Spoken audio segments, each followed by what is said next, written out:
The game is to be where you are, be it honestly and as consciously as you know how. Watch the latest Ram Dass documentary film, Becoming Nobody, on Gaia.com. Of course, there was fear in losing that familiar identity. But there was always also wonder. The Gaia.com library supports you with transformational content. See it for yourself and go to Gaia.com/BeHereNow and check out the Be Here Now playlist, curated just for you. Visit Gaia.com/BeHereNow and start your free trial today.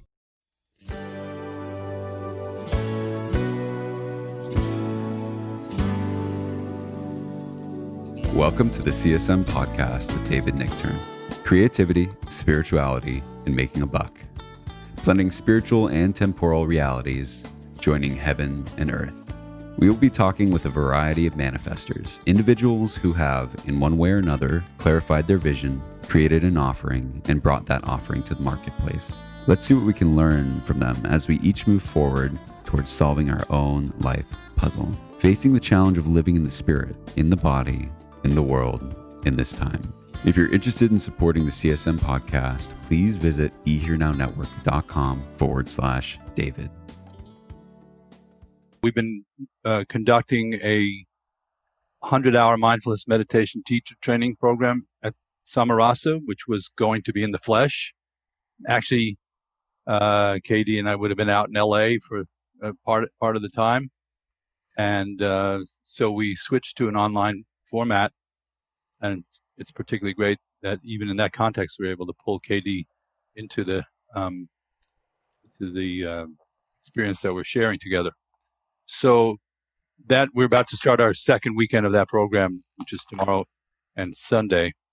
But what we've been doing is every Friday night before the weekends, before the 4 weekends of the program, we have a workshop that's based loosely on my latest book, which is called Creativity, Spirituality, and Making a Buck. So some of you know it. And the idea is to look at integrating, creative expression, spiritual practice, and livelihood in a wholesome way. That's our goal there. And Katie was kind enough to join me in New York when we had one of these gatherings, and he and I are used to talking to each other. I have to say, we can go on for as long as we need to, and maybe a little longer. And the content of what we talk about ranges pretty widely. We'll probably loosely contain it to creativity and spirituality tonight, but not necessarily in that order. But not necessarily in that order, or in any order.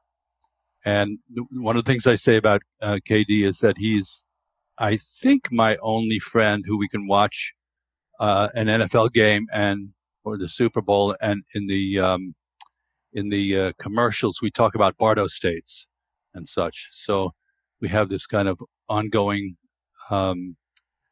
array of different interests, which obviously include music from different eras, and we're going to talk about that some tonight. Spiritual practice and American culture. So, KD, welcome. It's so great to see you. Thank you. Great to be here. I wish you were here so I could give you a noogie. I can feel it. Don't worry. Okay. So we're going to do some talking, and KD will do some chanting. Usually we would play together. I play guitar with KD whenever possible, and you can't have two people at the same time in this format doing audio. So KD will do some kirtan, and you can sing along. And we'll do some talking. Then we're going to have some time for a Q&A from all of you. So, KD, I wanted to start with, I have sat on the stage with you for hundreds and hundreds of hours. And there are certain themes that are in heavy rotation in your talking between the kirtans. So one of them is you've said that the mantra is the medicine and the music is the syrup. And I wanted to go a little deeper into that. We never really got all the way into that. I get the general idea of it, but could you say what you mean by that? Well, people ask me all the time, about music in general and what it's good for, and can music be a spiritual path, or used as a spiritual practice? And of course, the main thing with any practice is the intention. why you're doing it, what you're bringing to it, what your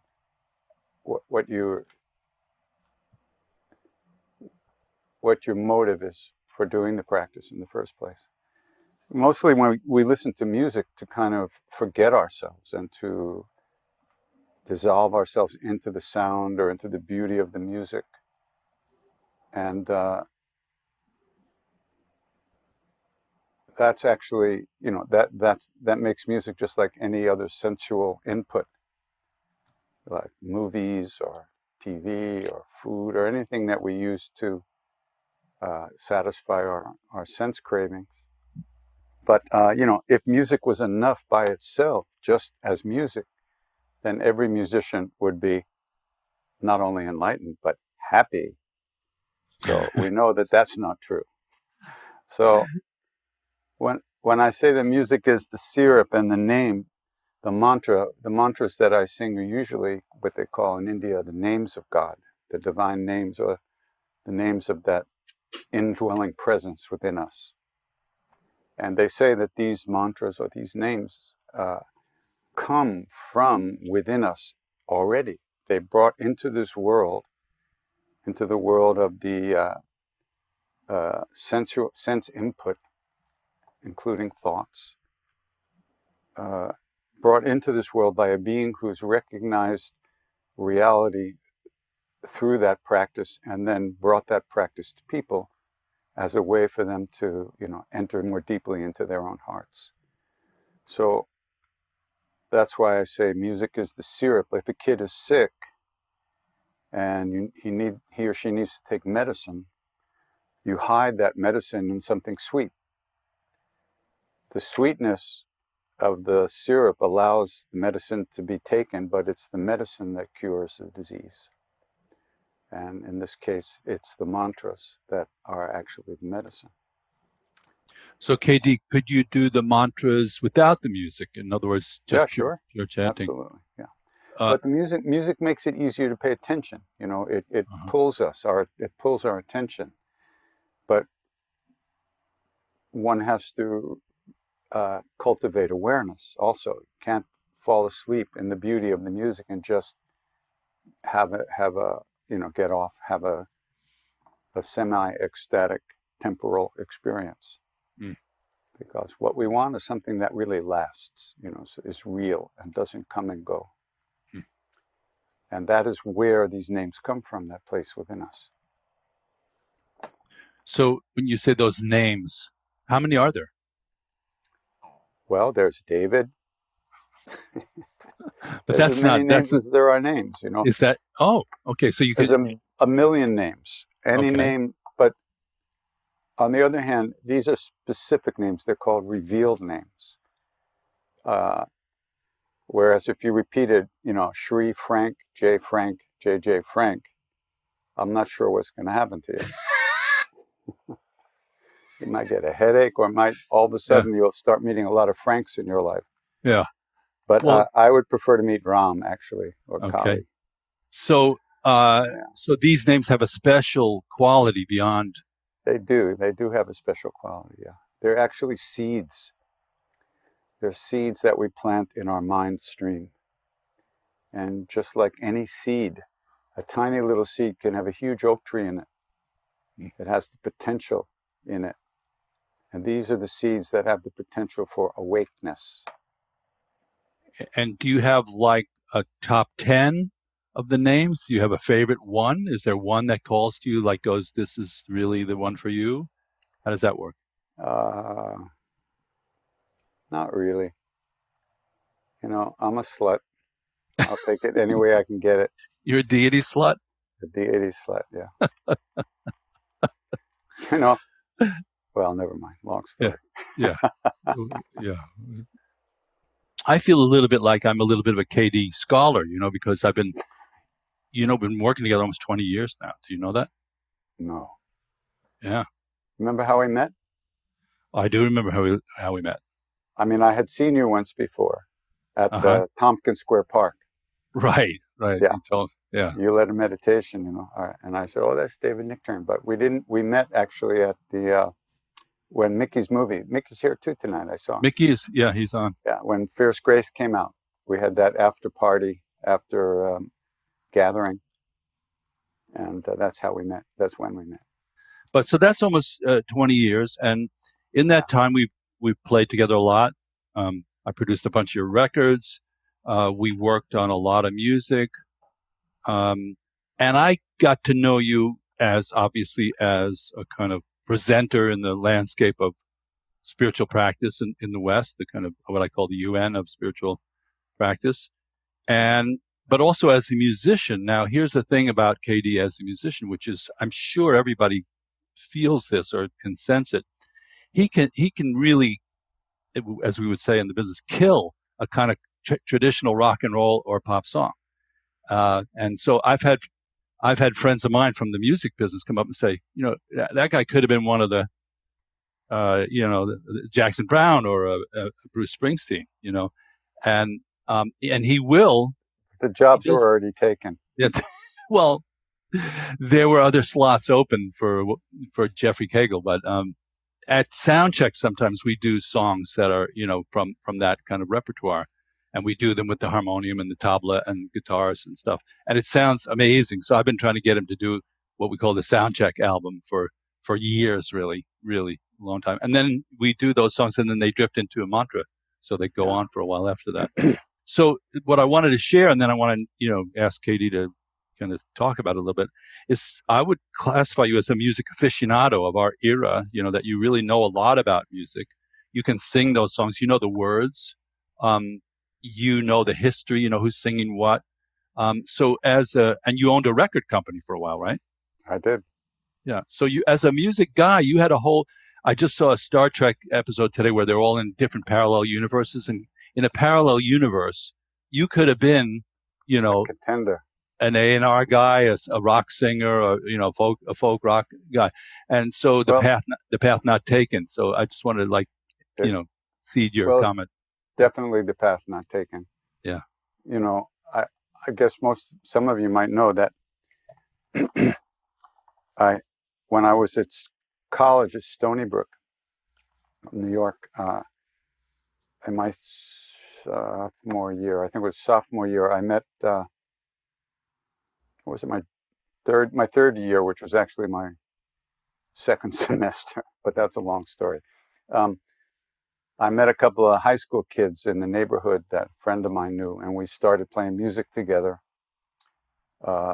But they were just getting to smoking dope, and I was just getting out, so that didn't last too long. They later became the Blue Oyster Cult. And the first name of the band was the Soft White Underbelly. It was the 60s. And I had just met Ram Dass, and I was going to live with him for the summer at his father's place. And I moved out of my house in upstate New York. Now I was living upstate, and I had my 2 dogs, my cat, all my worldly possessions in the car. And I drove down to Stony Brook for a Jimi Hendrix concert. And after the concert, the manager of the band came to me and they said, the guy who replaced you, he can't sing in the studio. We have a whole record made. All we need is the vocals. Can you come back and cut the vocals? And we have a whole tour arranged. And I thought, oh, wow. There's no way I could do it, because I had met Ram Dass. And in my heart, I had met Maharaji, my guru.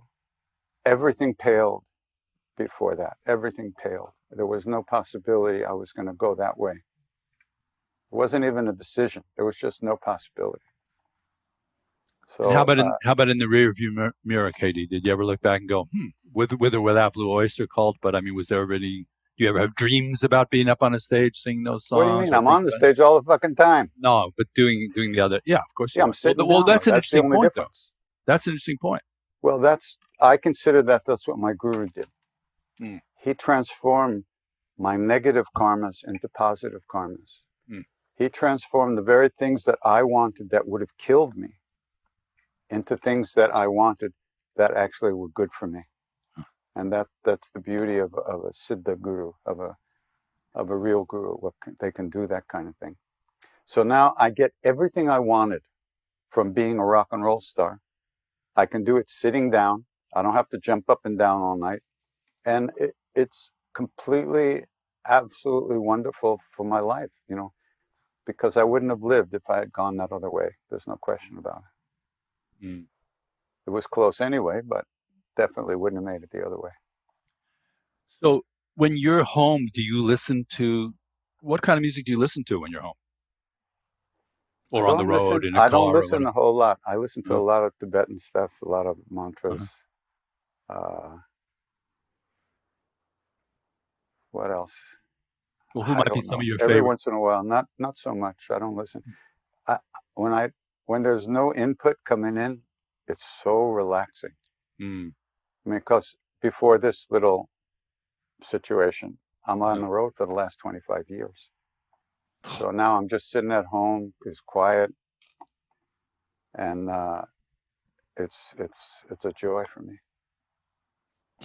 You know, that's a funny thing, not to shoot off to the side a little bit. Quite a few people I've spoken to lately, I'm out at my house on Long Island. I've been here for 2 months. I haven't touched another human being. I've been here completely isolated for 2 months, but I'm very actively teaching several programs. So I have people in little boxes come to visit, you know, very regularly. But quite a few people I'm talking to are, in some level, of course, the situation is very challenging, very difficult, and kind of horrific in some ways, are like you, really enjoying the space and almost like the retreat quality of it. It wasn't like I wasn't enjoying what I was doing. I really love touring. I love singing with people. It's the best thing I do in my life, as far as I'm concerned. But I'm experiencing now how much dust the mirror of my heart has picked up, being on the road, meeting so many people all the time, and not having a lot of time to just relax again into myself. So this forced retreat has been really wonderful. So, I mean, even with all the anxiety and all the stuff in the atmosphere, it's still been a very wonderful opportunity for me. Yeah. I find quite a few people are saying that.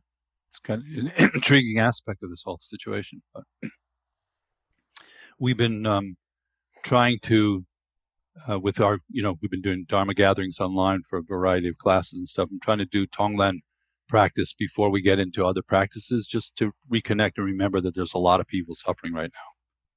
Just to somehow let some of that in, that energy in. But many people are having a similar, that I know, that we know, are having a similar experience of quiet and stillness, and you know, getting to catch up with themselves in a certain way. Yeah.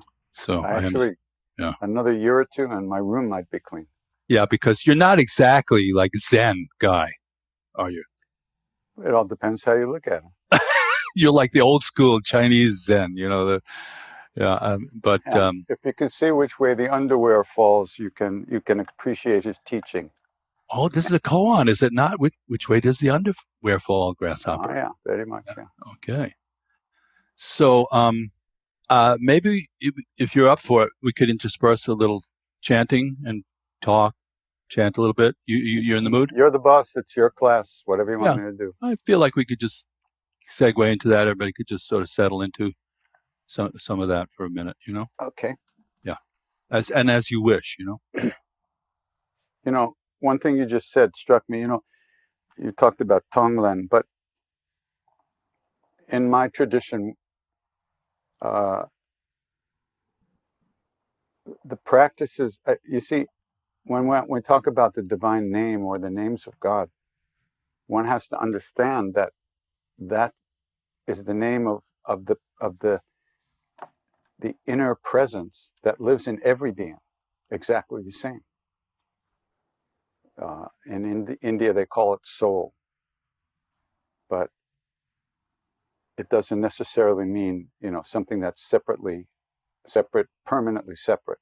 So, but they call that awareness. That awareness is the same in every being. So when you chant these names, you're invoking the place in yourself. We're invoking the same place in ourselves that is that place in every being in the universe. So with that, that's how I bring the compassion or the loving kindness out, into the practice. It's built in, is what you're saying. Yes, it's definitely built in, even if you're not aware of it. A lot of in my traditions, we don't talk about that as much in terms of practical techniques. Mm-hmm. It's basically, when you get the hit, it will be for all inclusive. So, so I'm going to sing. What am I going to sing? I'll sing some mantra, but I'm going to first sing a prayer that was taught to me by Bernie Glassman. Roshi Bernie Glassman was one of my dearest friends, and one day I got an email from him with 8 lines of this prayer, and he says, it said, "Could you do something with this?" So I wrote to him, "Like what?" And he wrote back, he said, "Well, we Buddhists aren't that good with melody. Maybe you could come up with a melody for this prayer, and then we could use it at the Zen Peacemaker gatherings." And he explained that these lines were from a prayer called the Kondron Mon. Did I say that right? Anyway, which means the gates of sweet nectar. And the idea being that through this offering, one enters into the gates, through the gates of sweet nectar, where all beings are interconnected and interdependent and part of oneness.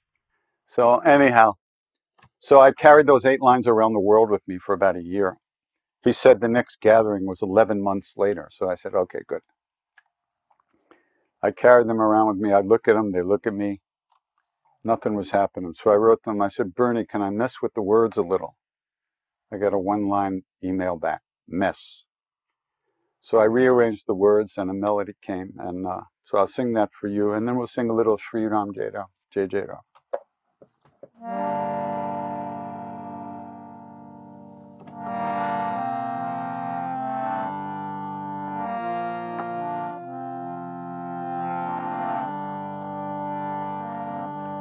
Calling out to hungry hearts everywhere through endless time. You who wander, you who thirst, I offer you this body mind. Calling out to hungry spirits everywhere through endless time. Calling out to hungry hearts, all the lost and the left behind. Gather round and share this meal. Your joy and your sorrow, I make it mine.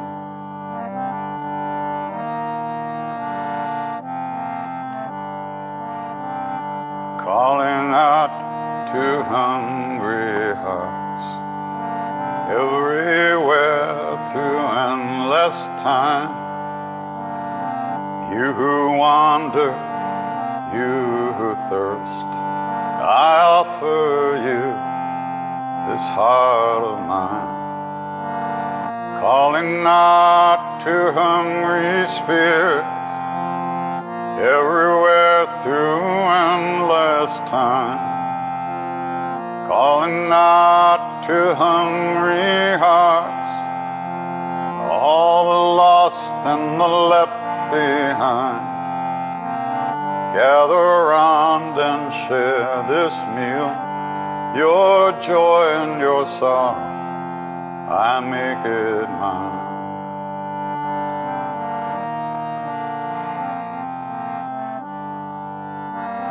Shri Ram Jai Ram Jai Jai Ram. Shri Ram Jai Ram Jai Jai Ram. Shri Ram Jai Ram Jai Jai Ram. Shri Ram Jai Ram Jai Jai Ram. Shri Ram Jai Ram Jai Jai